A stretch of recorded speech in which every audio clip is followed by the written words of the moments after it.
มาพี่น้องมากินเมนูพันน้ำกันนะหมูนี่โอ้ยมาเป็นห่วงเลยพี่น้องมีไข่ลูกนะตัวจัดอุ้ยไข่ตก ไข่ลูก3 หน่วยมาขั้นตอนทำบิดเส้นหมูใส่พี่น้องข้าวปุ้นหมักกลิ่นใส่เป็นหน่วยเลยหมักถั่วปลาน้ำเจลเข้มข้นดีครับลาดลงไปน้องจวดได้พี่น้องเด้อมาข้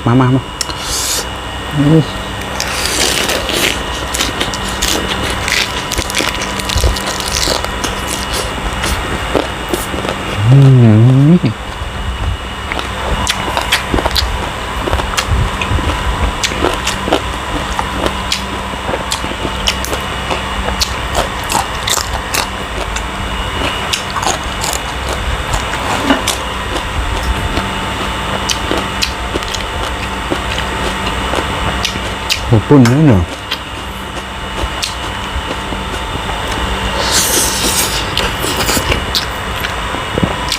เปลี่ยน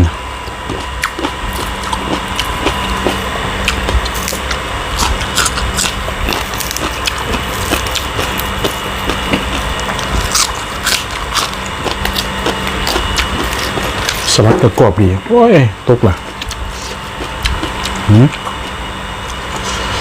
เจอจุกๆแบบสิเลยพี่น้อง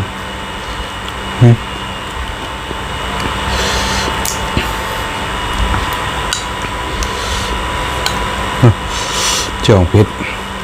อุ้ยพลาดลงไปพี่น้องมาเด้อ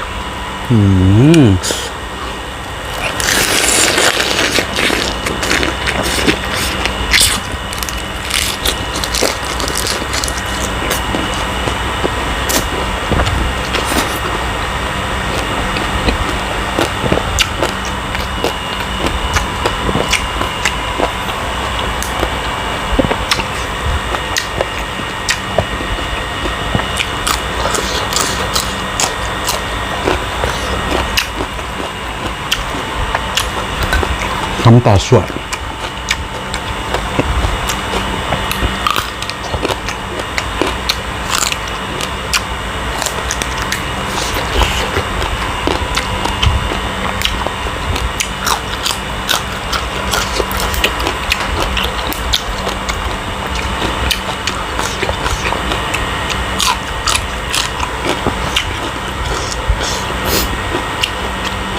ขอบคุณ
กินกับขักพันขัก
ข่ลูก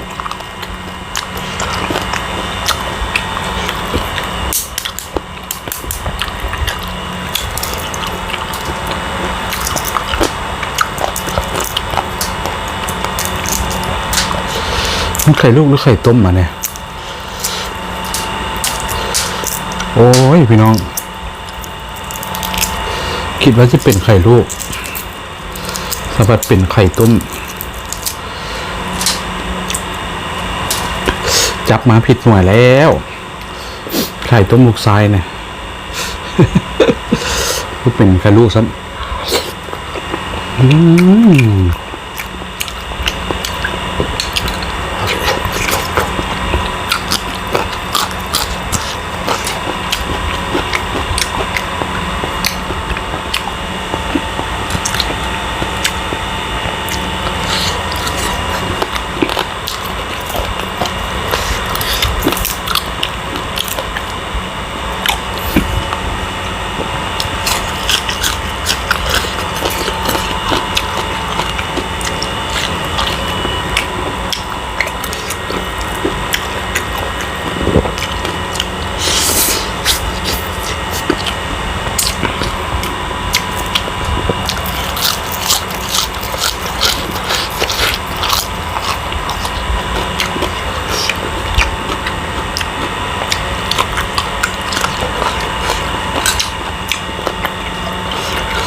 คำตาสวด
ไม่ตัดก็ลืม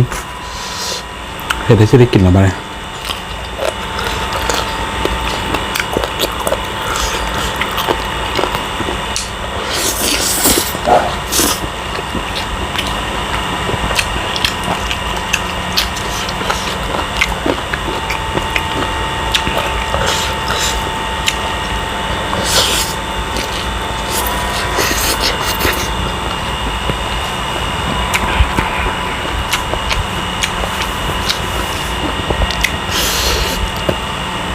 เพชรไปเนาะ